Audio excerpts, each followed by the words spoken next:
It's true. You shouldn't, like, negotiate when you have diarrhea. If I have diarrhea and you get between me and the toilet, I'll sell you my house for 10 cents.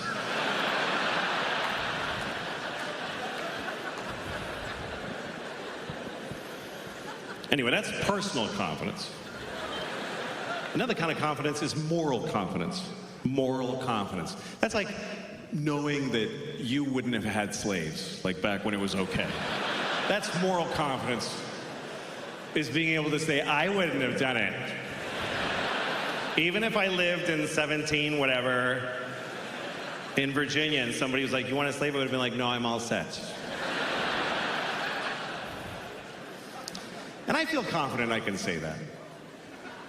But I think it's easy to say that now, because you can't get no slaves. You can't get one. You can't get one.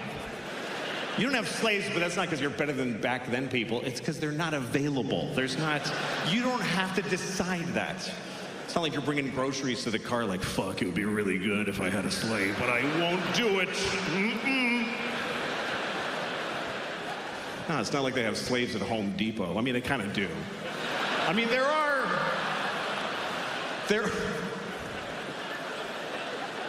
certain, you know, like you can get a Russian woman to do whatever you want because her family is hostage. Or you can adopt a kid from Bangladesh who's like 12. He'll move into your house and do your laundry and suck your dick, whatever you want. But even he gets to leave when he's 18. Although who wants them when they're that old? I'm just saying, excuse me. I'm just saying,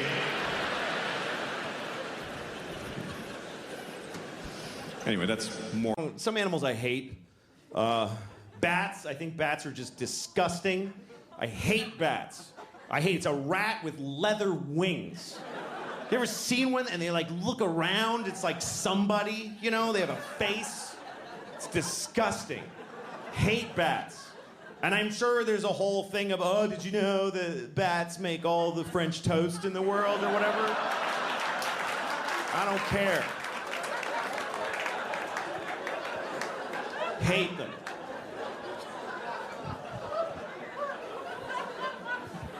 I had a bad bat experience. This summer, we rented a house this summer. I got a house for me and the kids. My ex-wife and I, we share custody of the kids. So the summer, 1 month they go with her, 1 month with me. So I got a nice house in the country. And it was beautiful. The kids loved it. But the kids go to sleep at, 8 o'clock at night. So I'm just laying awake, terrified. Terrified. I'm so scared in the country because it's just quiet and it's just mystery and trees and darkness. I live in New York City. I feel perfectly safe there. I'm surrounded by murderers and child molesters and Jews. All right. I mean, there are a lot. There's a bunch of those. But so one night I'm in the country house and I'm just laying awake, just begging for the fucking sun to come up so I can sleep through my days with the kids. And I'm laying awake, and my bedroom's above the kitchen, and I hear this. I swear to God, I heard this sound. I heard, "What are you singing?" I heard that, like clear as a bell. And immediately my heart is pounding. I'm like, I'm going to have a heart attack right now. Because there is a witch in the kitchen. First of all, there are witches. I have no doubt in that moment. There's witches. That's how easy it was to flip me over. There are witches. And there's one in the kitchen. And I gotta go down there. I can't just, they like kids. She'll get the kids.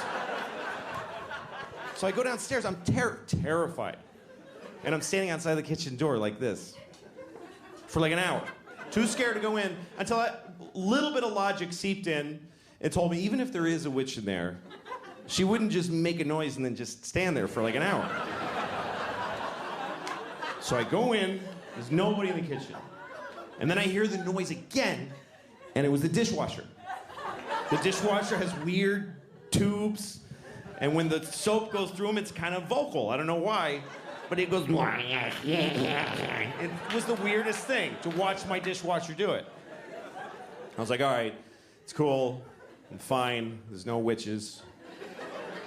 I'm about to go upstairs, and a bat, a fucking asshole bat, picked that. He's like, and he just flew right by my head like this, and I went, ah! And I just fell on the floor. Ah! And I crawl into the closet. I close the door and I call 911 right away. I don't know if you ever called 911 and you don't realize till they answer how you shouldn't be calling 911. 911, tell us your emergency. Hi, I'm sorry. I'm very sorry to be bothering you. This doesn't qualify.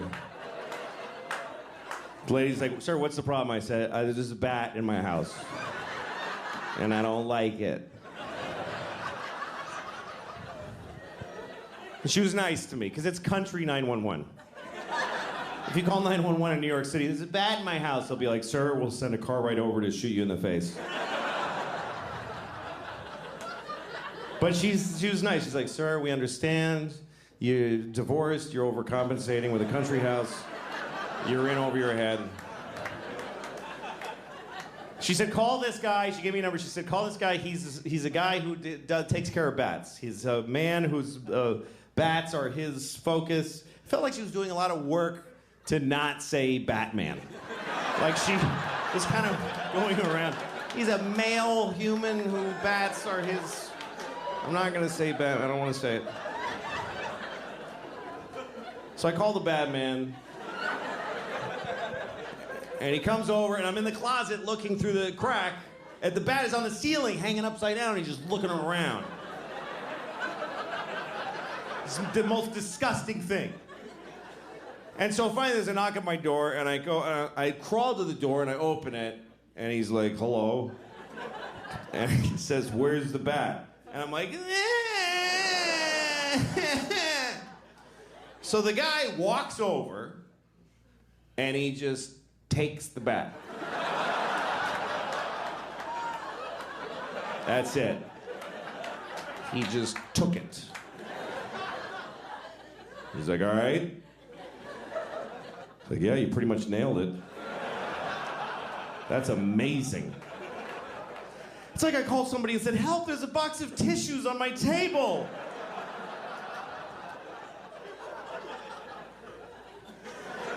Oh, thank goodness.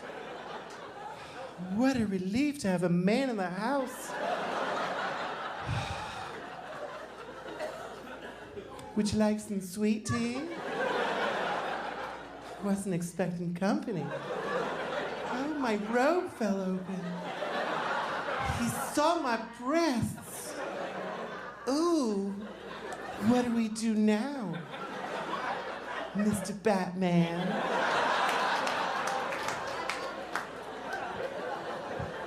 You know, I'm kind of grateful to that bat now. Now that you're going to fuck me.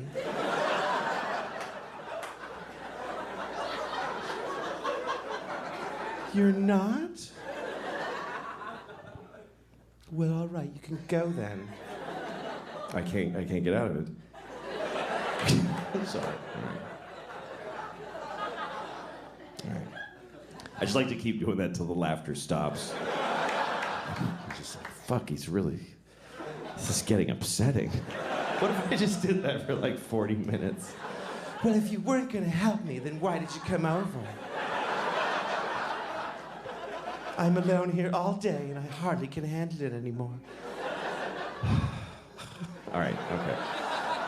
So, no, don't do that. Don't do that. I was thinking about, you know what I was thinking about today? I was thinking about Jesus. I was thinking about Jesus.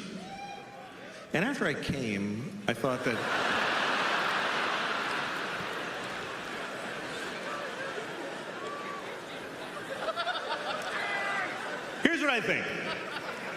Here's what I think about Jesus, because I was raised Catholic, and my main feeling about Jesus is that I feel sorry for him. I feel sorry for Jesus. I think he had a hard life. The last day was particularly difficult, but he had a hard life, Jesus. He had to wear that underwear, that thong, just that fucking dish rag, just burlap yanked up. Ugh, imagine. Just the rash, fuck. But I've been thinking a lot about Jesus, and I've been thinking about a lot about his life, and I started reading a book. I have one here. I have a book about Jesus right here that I want to share with you. This is a book about Jesus Christ. Just give me a minute here. Okay, this is a book about Jesus. Actually, the whole book is not about Jesus. Only this much. Only that much is about Jesus. The rest of it is the Jews going like, and then we walked for 50 years in the desert, and we only had a little bit of oil. It was difficult. It's verbose. It's a lot.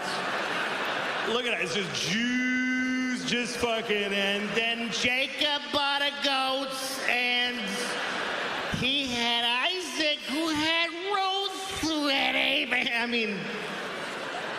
And Abraham lived to be 800. Yeah, I bet he did, too. The Jews in the early chapters are all like 800, and then God was like, I can't with these fucking Jews for 800 years. I can't. We're starting heart disease right now. Cut them down to 10%. But so that's the Jews part. And this is the Jesus part. And they tell you the life of Jesus. But here's the weird part. They tell it to you again and again and again and again. They keep telling the same story. First Matthew tells it. And then Mark is like, dude, that's not what the fuck. Let me tell you what happened. Let me tell you. Hey, Paul, shut up. You weren't even here. And I started reading it because I never read it before. Because I was raised Catholic. It's true. Catholic Church, they do not encourage reading. The Jews read their shit in Hebrew. And down south, they fucking read the Bible. That's what they do. But the Catholics, they want you to come in. They want you to come in so they can tell you. They want you to sit down and they tell you. And you're like, could I read the book? No, I got it. Just put the book down. Put it down. I'll tell you what. You don't fucking believe me? Listen, I'll tell you what happened. So I got interested in it because I had a feeling about Jesus as a person.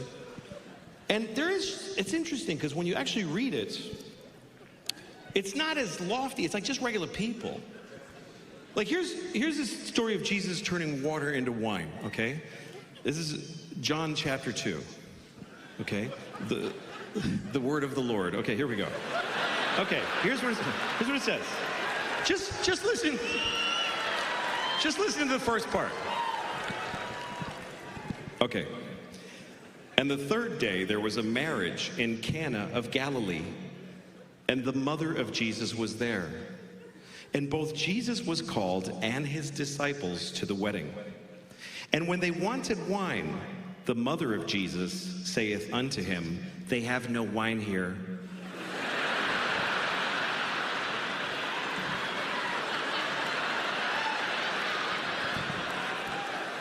This is just anybody's mom at a wedding. They have no wine, Jesus. And then listen to this. Listen to this. And Jesus saith unto her, woman, what have I to do with thee?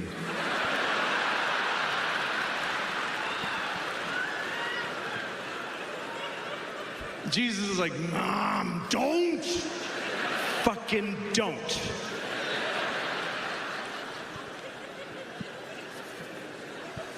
Anyway, I won't read the whole thing out of there, but it's a weird story. Because he's at a wedding, and they don't have any wine, so he goes to the guy who runs the wedding and goes, hey, what's up? And the guy goes, yeah, sorry, there's no wine. And Jesus says, look in the water barrel. That's all he says. Just look in the water barrel. Like a close-up magician, like flip over the card. Maybe it's not the Red Queen. So the guy looks in the water barrel, and he had turned it all into wine, and everyone rejoiced. Except the guy running the wedding was probably like, we did need some water. This is actually a bigger problem. I have a feeling a lot of his miracles were met with mixed, like, thanks, Jesus, that's, fuck. That's a lot of fucking fish, Jesus.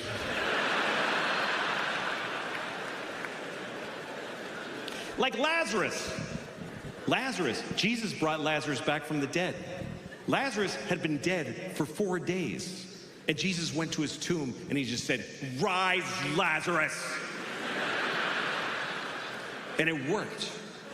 Lazarus came out of the tomb like, and Lazarus' wife was like, "Are you fucking kidding me right now? I thought this day could not get worse." But here's a story I wanted to share with you. Because this story is really weird. I didn't know this story till I sat down and read the whole book. I mean, the Jesus part. I read the whole thing and I found this story that I never heard before. And I've seen every Jesus movie, and this is not in any Jesus movie. This is not a very told story because it's not clear what it means. It doesn't have a clear, usually the Jesus stories are obvious. What they mean. He washed your feet, so, you should wash your feet, whatever the fuck they're teaching you. But this one, this is the story of Jesus cursing a fig tree. How many people by applause know of this story? Okay, that's all I need, just to make it clear that it really happened. I mean, none of this happened. But I don't know. I'm fucking with you. I don't know. I'm just saying, I just wanted to clear that I didn't make it up. They did. All right. Okay, here's what it says. This is Mark chapter 11. It's when Mark went broke. Okay. And Jesus entered into Jerusalem, and when he had looked round about upon all things, and now the eventide was come, he went out unto Bethany with the 12. Bethany was like a suburb of Jerusalem, so, you go into town, you see all this shit, but you stay like at the Marriott by the airport. That's where Bethany is. And on the morrow, when they were come from Bethany, Jesus was hungry. And seeing a fig tree afar off, having leaves, he came, if haply he might find anything thereon. But when he came to the tree, he saw nothing but leaves, for the time of figs was not yet. And Jesus answered and saith unto the tree, No man shall eat fruit of thee hereafter and forever. And the disciples heard it. And in the morning, as they passed by, they saw the fig tree dried up from the roots. And Peter, calling to remembrance, saith unto him, Master, behold, the fig tree which thou doth curseth is withered away and dead. And Jesus answered and saith unto them, Have faith in God.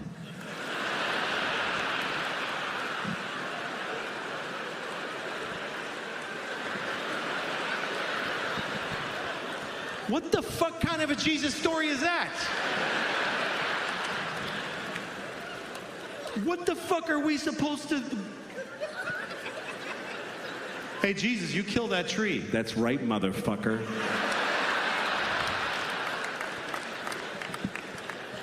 What are we supposed to learn from cranky, hungry Jesus? There's just no figs on the tree, so he's like, You're fucking dead, you piece of shit tree.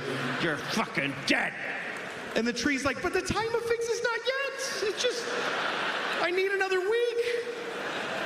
You want fruit out of season, go to Whole Foods, you fucking Jew. I didn't do anything.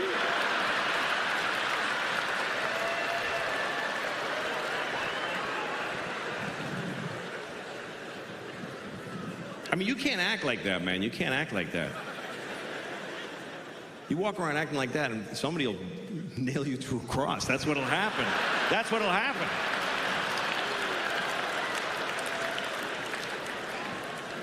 There's a few missteps in the Jesus story, I'm telling you. Like when he went to Jerusalem for the first time, his friends put him on a donkey, and they took him through town, through Jerusalem, and they're like, King of the Jews, y'all. King of the motherfucking Jews. And the Jews did not like that. The Jews were like, not my president, whatever. So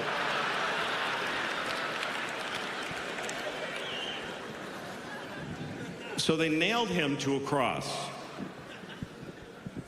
And here's... I can cover all of us and then we all die.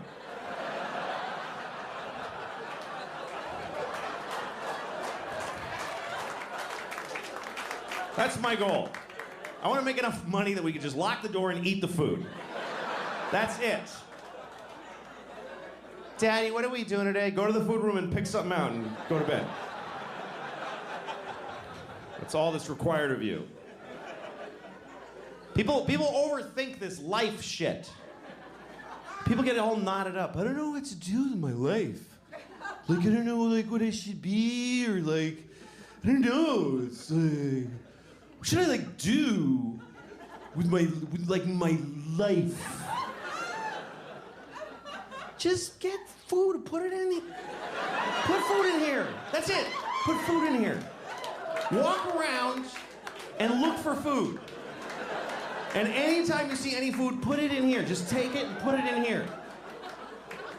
Later, when you feel pressure, shit out the shit in there. That's it. If anybody tries to stop you from doing either of those, murder them.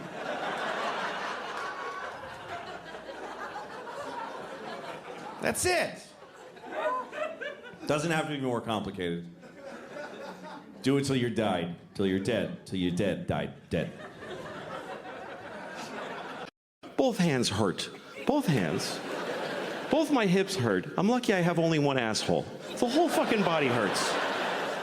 When you're like in your 30s, you don't even think about it. You're like, because here's like, there's the beginning of your life, and there's the end. So like you start like in your like here by your 30s, you just shuffle. You don't even aware this movement. You're just shuffling along. Hey, this life is good.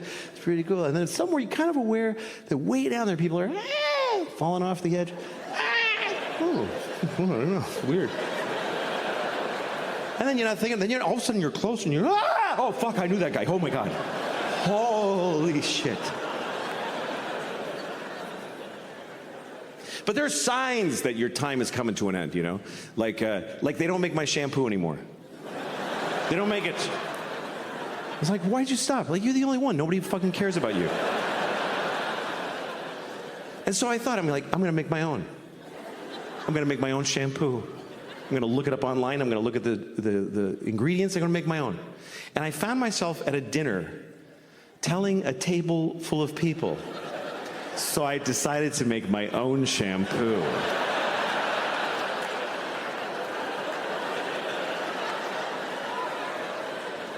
That's one of those moments where you tell yourself, just don't tell folks anything. You don't need to say it out loud. Just do what you're doing and die as soon as possible.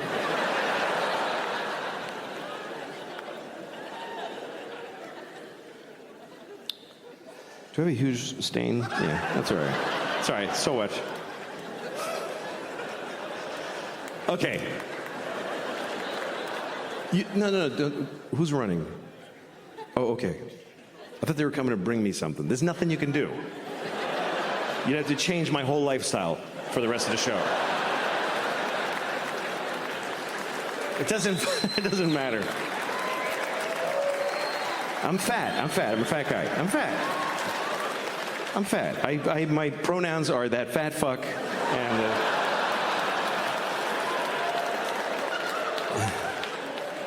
But here's the thing, I have body dysmorphia. I think I look good.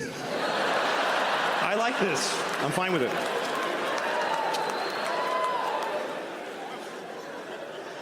I decided to stop exercising. That's what I decided this year.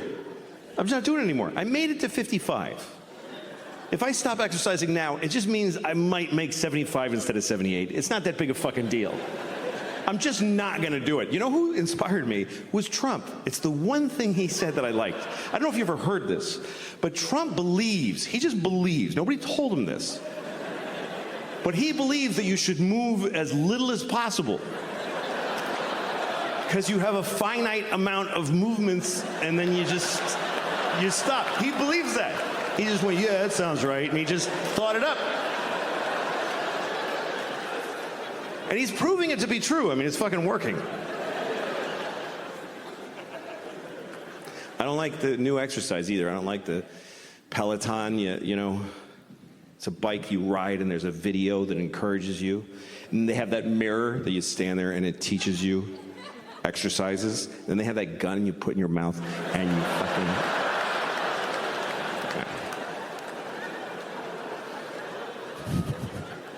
No, you shouldn't kill yourself.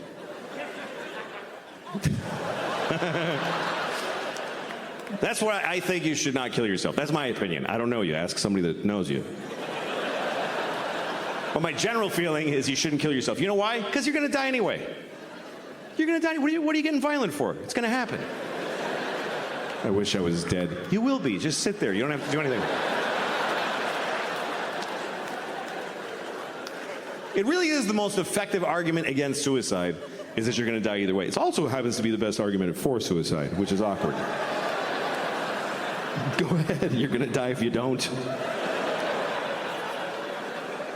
Anyway, a friend of mine sent me a porn the other day. Folks can just send you pornography now. It was a porn. It was two old men. Like really. I'm really glad you're here. This is a sizable crowd. This is a big place. There's about 2,500 people here. And that's a lot of people. That's enough people to be like a sample of the population. 2,500 people is enough people that you're all going to experience a lot. There's enough people here to say that within 2 months, at least one of you will die. I'm just saying, I think it's probably accurate to say that out of any random group of 2,500 people, not all of you are going to make it to Christmas. Unfortunately, there's going to be at least one of you here tonight is going to ruin your family's Christmas by dying a shitty death. And I don't know who it is, I'm sorry. I don't know, your death is whatever. Some people, they want you to do things when they die with their, like, I want you to take my ashes and sprinkle. Fuck you, I'm not doing none of that shit. You're dead. I'm not going to run errands for you after you're dead. You don't matter anymore.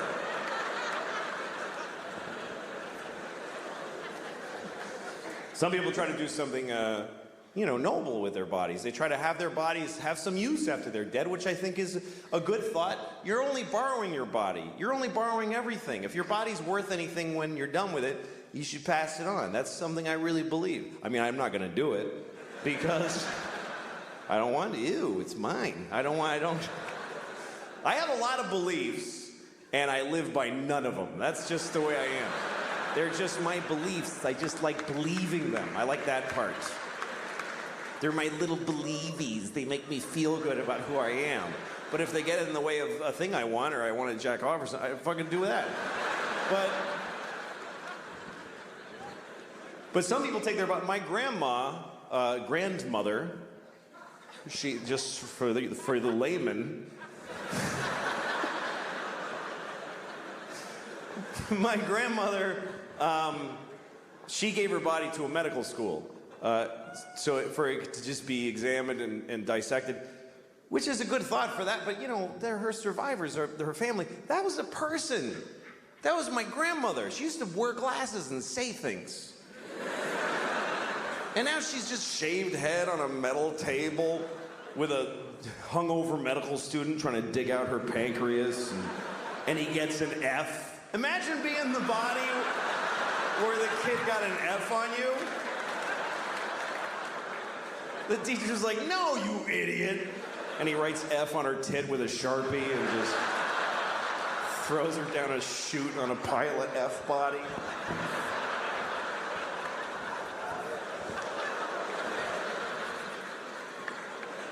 So, I don't care about her. Shut up, idiot. Just shut your fucking mouth. Did you hear me before?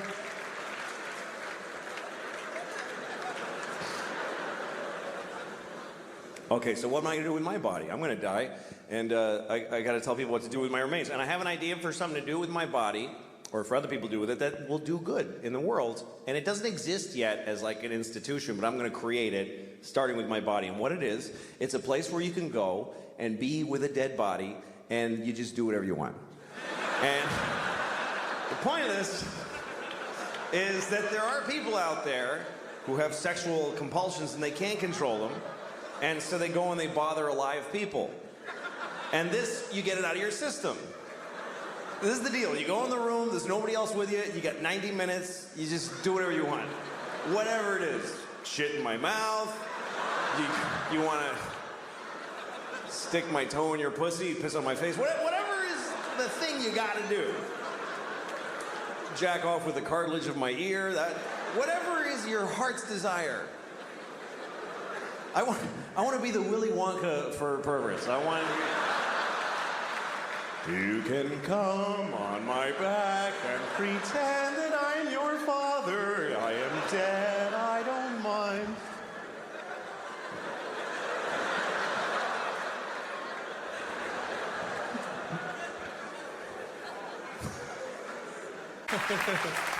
Thank you. Thanks, that's very nice. Hello, everybody.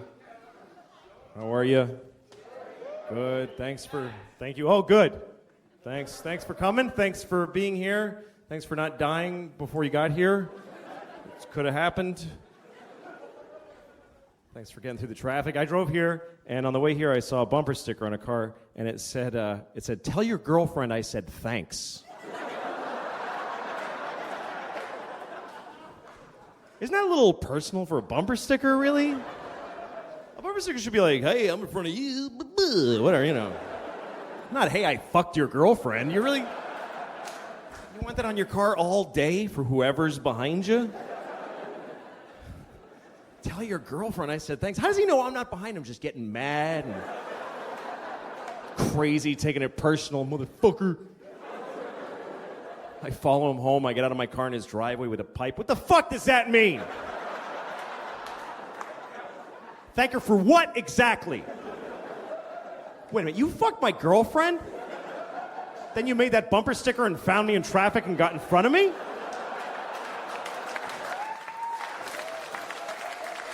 Motherfucker. I just beat him to death with a pipe right there in his driveway. And jerk off on his corpse.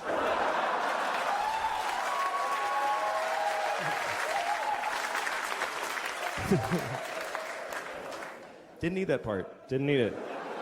Story was totally complete without the jerking off on the corpse. It's too late.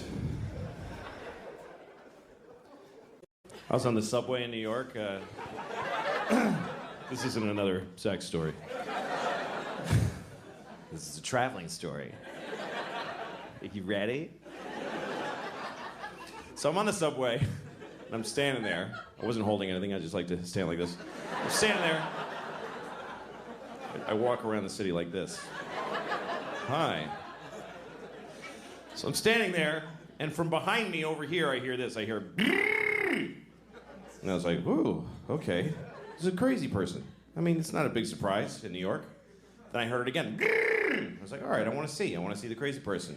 Just want to take a look. So I look over, and it's not what I expected. It wasn't a big homeless guy with 2 sets of headphones that don't work or anything like that. It was a young woman. She looked like she was about 21. She's standing there. She's very kind of nice, properly dressed. She was very, like, Michigan-y or something. Very suburban-y, Michigan-y kind of thing. And she's standing there with a ponytail. And then all of a sudden she starts going like this. She goes, la la la la la la la. La la la la la la la. And I realized, oh, she's like a student, like a singing music student. And she's doing her vocal exercises on the subway. You know what? It wasn't charming or nice. It was arrogant and rude. Because she just had this look like, I'm so cool because I'm studying music in New York City. And I just do my thing right on the subway every day. La la la la la la la, everybody. La la la la la la la, tired nurse who just did a 14-hour shift.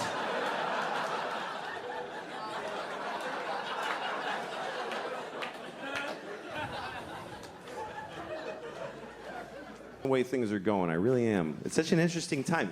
We're on a hinge. It's such a cool thing to experience that. I'm excited about a lot of what's coming. There's things that are hard now, but that's the way it is. Things are going to I think it's exciting what's happening. I think young people today have some great ideas. They're being a little cunty about some of them.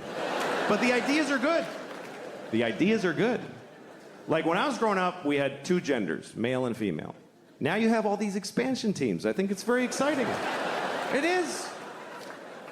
And the best idea is this gender fluid thing. This is a great fucking idea. Gender fluid, the idea, the way I barely understand it is that you just something in the middle. It's like a fretless bass. You don't have to be the specific pictures. What a dumb way to do it. These are the kinds of people you can be. Which one are you? I don't feel like any of those people. Then you're a failure. You have to fight. Start acting like these people so we know what to call you. Why? Just make it a whatever. It's just a what? Just a la carte. I like dicks. I don't like balls. I'm a this and that. Moving through it, changing when it feels like it. I wish. What I'm saying is, I wish we had that when I was a kid, because I think our generation got hurt by the rigidity of identities and how you had to just stick to them. You had to pick one right away. You're 8 years old. What are you? I'm a boy. What do you like? Ooh, girls. Vaginas. Love vaginas. I'm 8 years old. I never saw one, but I'm committing my life to them right now.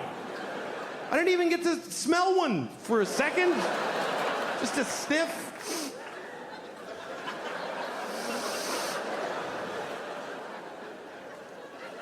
All right, what else you got?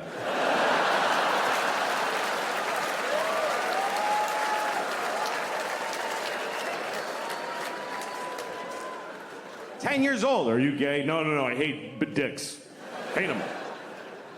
What do I know? I didn't even get to fidget with one for a minute.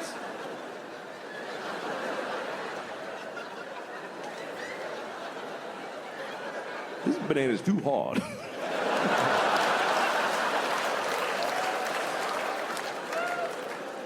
I'm not saying I wish I could have blown all my friends to see what it's like. But on 4th of July, there were fireworks. I was with Matt.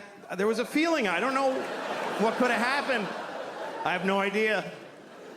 Because we were so scared. We were afraid to seem gay when I was a kid. Because in the 70s, the stereotypes showed you what everybody's like. Men are like this. And then the women have to act like this. And then gay people are like, they're just tired. That was gay people in the 70s. I'm gay. Help, I'm gay. I can't even do anything.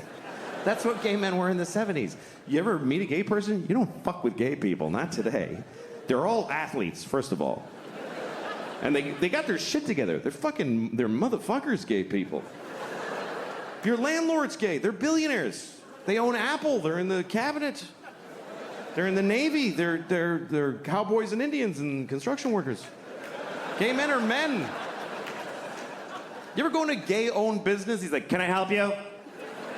Like, the gay's in there, but he's fucking tough now. "It's my store, motherfucker. What do you want?" Gay men are men now. They're fathers, they're husbands, they're men.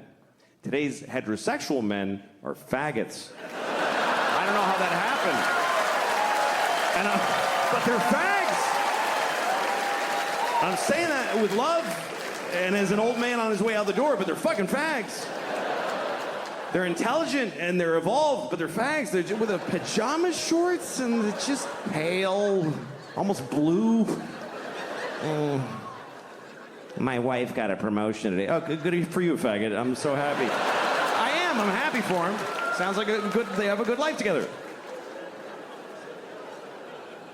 But it takes some getting used to for me. And when I see a progressive young couple, I always want to stop them and ask her, "Is that turning you on? Please tell me. Is that sexy?" He gets with the Tin Man's hand pipe, just with strawberry smoke. She's like, "Well, he's very intelligent and he's conscientious. But does he make your pussy wet?" Fuck no, he's a fag. But I love him. And again, great, it's another kind of dude. The faggy straight dude. It's another kind of guy. Welcome. We should have all of it, the whole spectrum, the whole alphabet, all of it. But somebody does have to be just straight fucking. You have to have that. It doesn't have to be the most important, but you do need it, because it's where it all fucking comes from. Until they figure out some other shit, this is where life still starts. If you want to eat local and organic, you gotta respect that someone's got to have a hard dick fucking a pussy. That's where every gay person came from, two boring straight people fucking. I mean, that's just, for now, someone needs to, you could know, with an original dick, not a turned inside out pussy wrapped in thigh flesh, which is wonderful, wonderful. You gotta respect that. You do. Somebody who wants to be themselves so bad they rip their balls off. That takes balls to do that. It does. Fucking respect. But someone's got to have a factory dick with matching numbers, fucking a wet farm-raised pussy.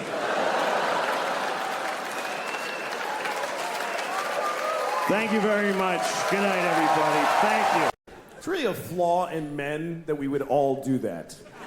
If you're a woman, you could ask any guy on planet Earth, can you squeeze my tit for 1 second? And 100% of us will go, oh yes, of course.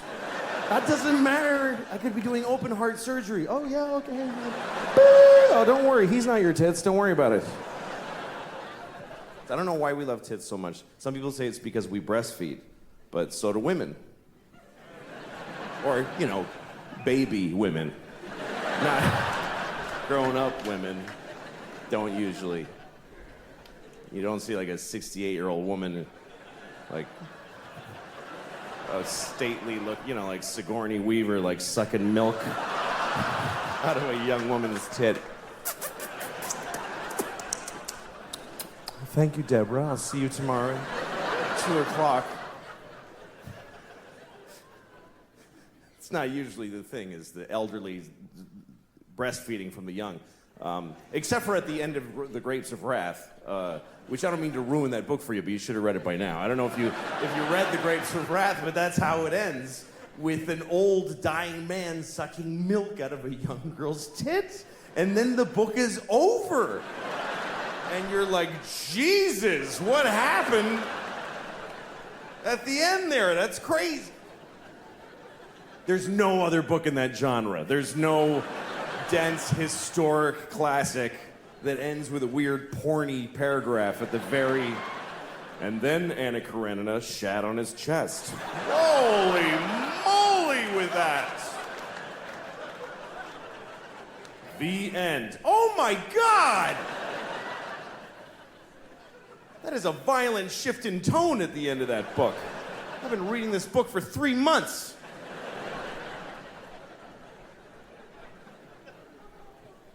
But we do, we love tits. And you always know a tit. You always know a tit. You know, like, you ever been in a crowded place, like a subway or a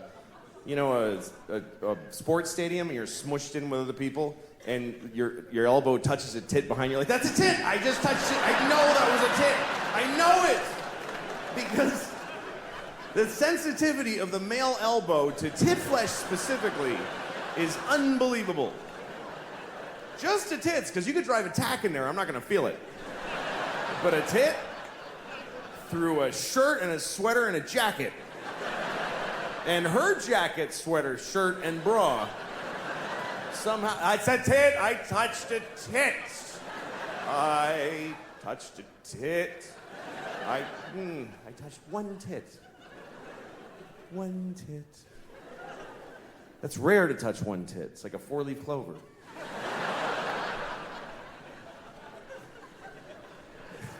Usually you touch it. The only time you touch one tit is when it was an accident or you didn't have permission. But otherwise, when tit access is granted, it's usually good for 2 tits at a time. Once you're on one, you really have to screw up really badly and quickly to lose tit access between tits 1 and 2. You must have said something really dumb on the first tit that you didn't get the second one. Oh, yeah, it's like your mom's dirty whore tit. Why, what? I said I liked it. That's what I meant, is that I like it. I like your mom's dirty whore tit. I like yours. And if it's up to the guy, we're gonna touch both tits. No guy touches a tit and then goes, you know what, I'm good with the one. That's fine for me. Everything in moderation. We're gonna touch both. Even if something terrible happens in the middle of, yeah, there's a bomb! Oh shit, come on. Let's get your tits out of here.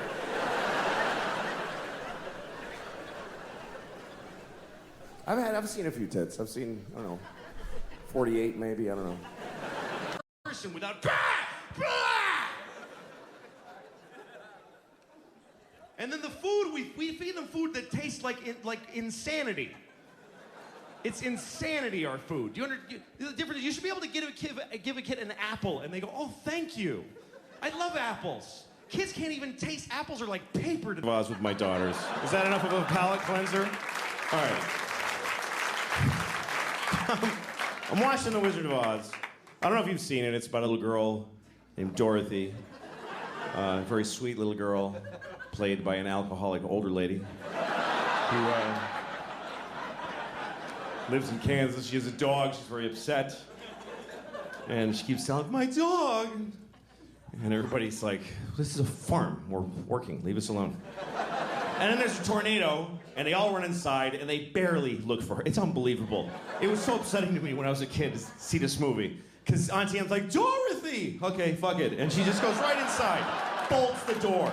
Unbelievable. So Dorothy goes up to Oz. So here's the thing. I was watching the other night, and there's this one moment that really stunned me. It's when Ray Bolger played the Scarecrow. He just got ripped apart by flying monkeys. And he's very upset. And he has this performance that's way over the top, even for this movie. Do you remember that moment the Tin Man comes over? What happened? And he's like, well, first they tore my arms off, and they threw them over there. And then they tore my legs off, and they threw them over there. And I've seen this movie 1,000 times. But for some reason this time, that moment made me go, holy shit. That was a lot. And I started to wonder if Victor Fleming, the guy who directed The Wizard of Oz, if he had a moment during the filming of the movie where he was like, I think I gotta have a word with Ray. Because that's getting to be a lot. All right, let him do another one. Okay, action. What happened? Well, first they tore my arms off, and they threw them over there. And then they tore my legs off, and they threw them over there. Okay, cut. Comes over. So listen, Ray. Yep.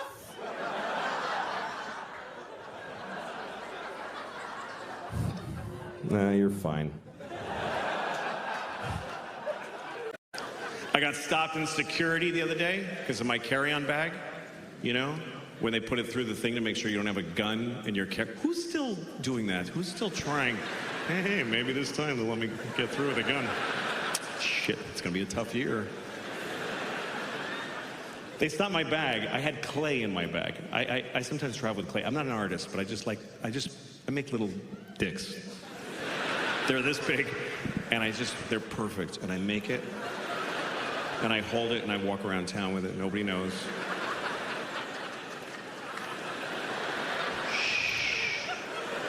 And then when I get frustrated, I just smush it.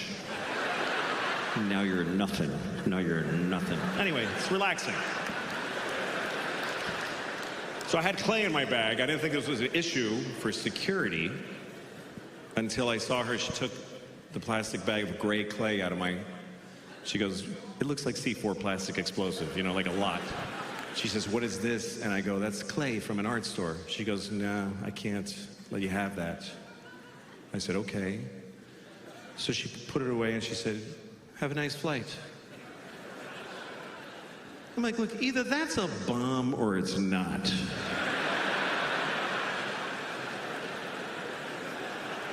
Like, either give me my fucking clay back, or ask me many questions, please. That can't be the procedure. Hey, this guy has a bomb in his bag. Oh yeah, you can't take it on the plane, I'm sorry. Nah. We'll throw it out for you, but you can't take it on the plane because, I don't know, it's stupid.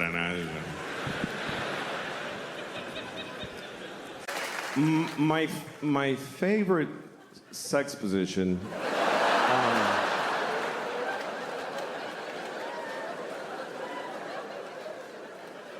My favorite sexual position is reverse cowgirl, but I'm on top.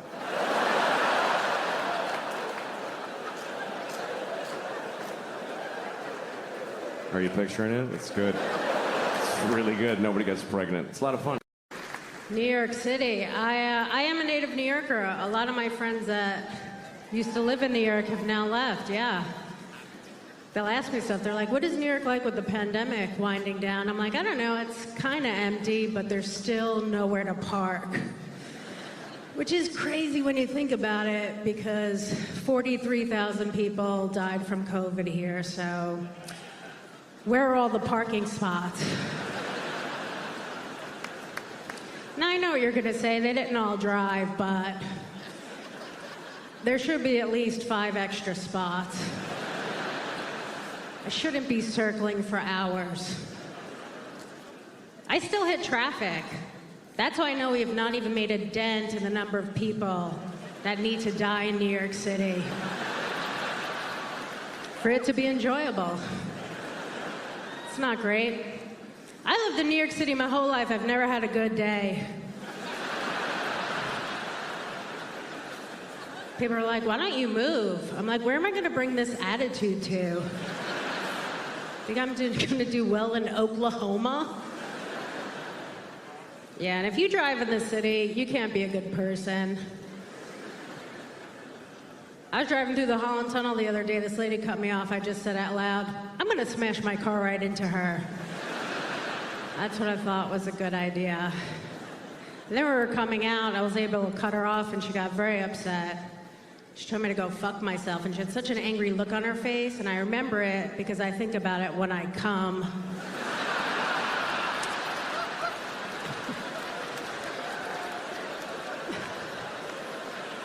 Yeah. She had a bumper sticker on her car that said her son graduated from law school. I was like, I should track him down and date him and then just show up on Christmas. Be like, you remember me from the tunnel?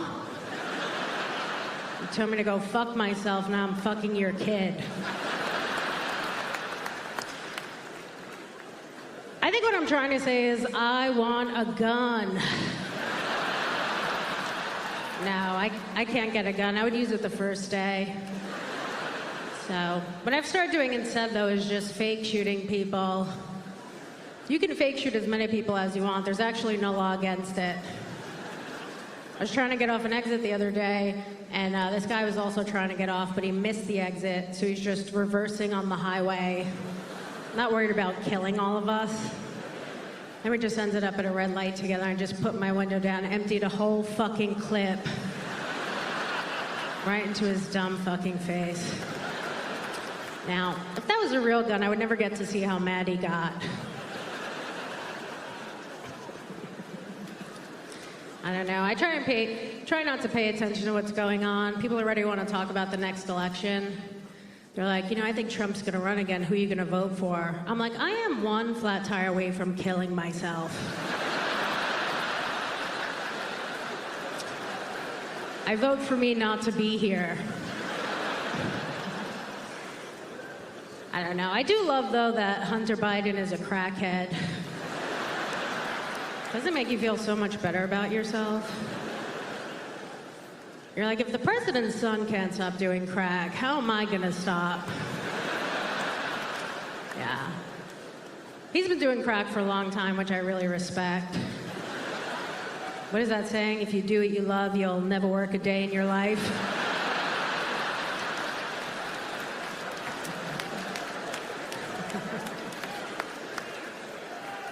I don't think his family cares if he stops doing crack or not. I think they're like, hey, can you stop filming yourself while you're doing crack with hookers?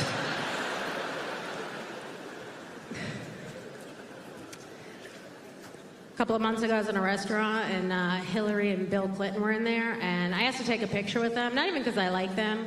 I just want to make a joke on Instagram about Epstein not killing himself. So we take the picture, and then Bill goes to take a selfie with just me and him, and Hillary goes, "She already got her picture." I was like, "Hill, it's a little late in the game to be on it." I know. She was so mean to me, it made me very upset that I voted for her.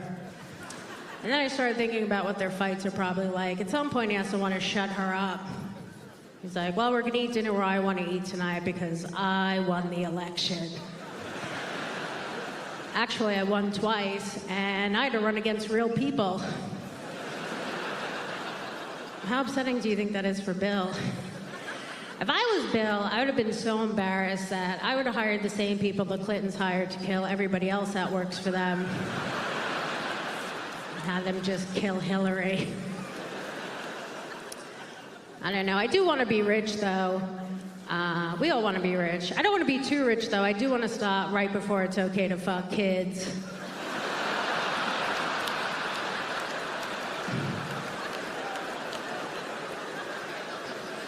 What if I do it and I love it? No, I don't want to fuck kids, but I also didn't think I'd like caviar, so. Now, I know what you're gonna say. Poor people also fuck kids, but there's no party. It's a lot sadder.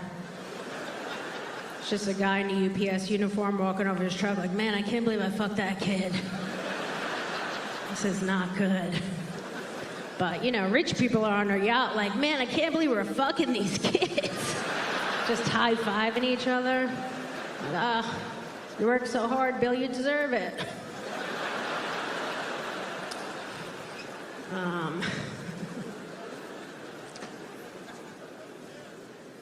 My godchild told his mother, who's my best friend, that he's transgender. And me and her were talking about it, and I was like, "Well, do you think he's confused? Do you think he is transgender? Or is there a small chance he failed every subject in school this year and doesn't want to get punished this summer?" You can't punish a transgender kid. Honestly, if a transgender person murdered your whole family and you were being interviewed by the news, you'd have to be like, "I feel so blessed that they would choose to murder my family. I'm so happy they can just be who they are."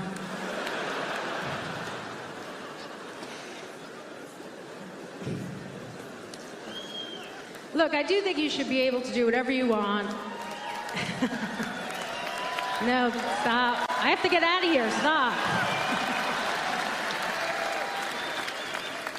I do think you should be able to do whatever you want as long as it doesn't hurt anybody else. Like if you want to cut your dick off, or your tits, or get a dick, I think the government should pay for it.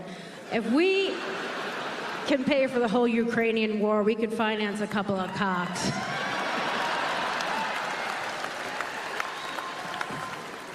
It does make me think, though, there's got to be just like a lot of loose dicks and tits in a landfill somewhere. And we got to make sure it doesn't get into the ocean. Then all of the turtles are going to choke on all of the cocks.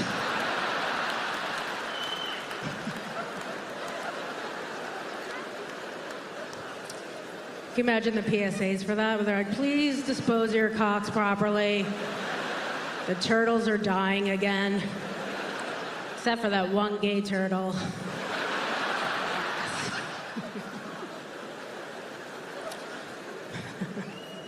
I don't know. Only 5% of the population is transgender, and they're all in the 8th grade.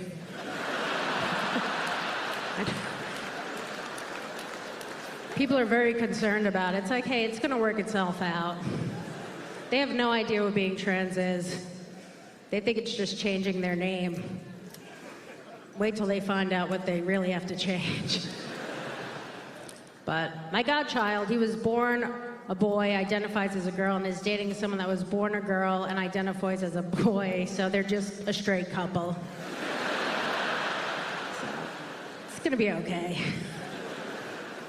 personally, I do love transgender women. I think they're very pretty. But that's the thing, like, no matter how pretty your face is and how nice your new pussy is, you're still gonna shit like a dude. There's no surgery for that. Like, Elaine, you shit 8 times today, and most of it's on the wall.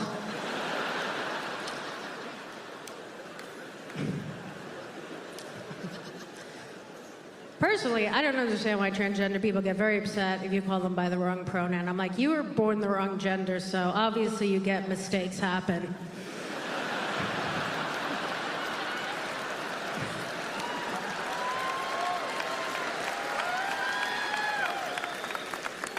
I don't know. I'm glad we could all get together. I know it's been a couple of rough years for all of us.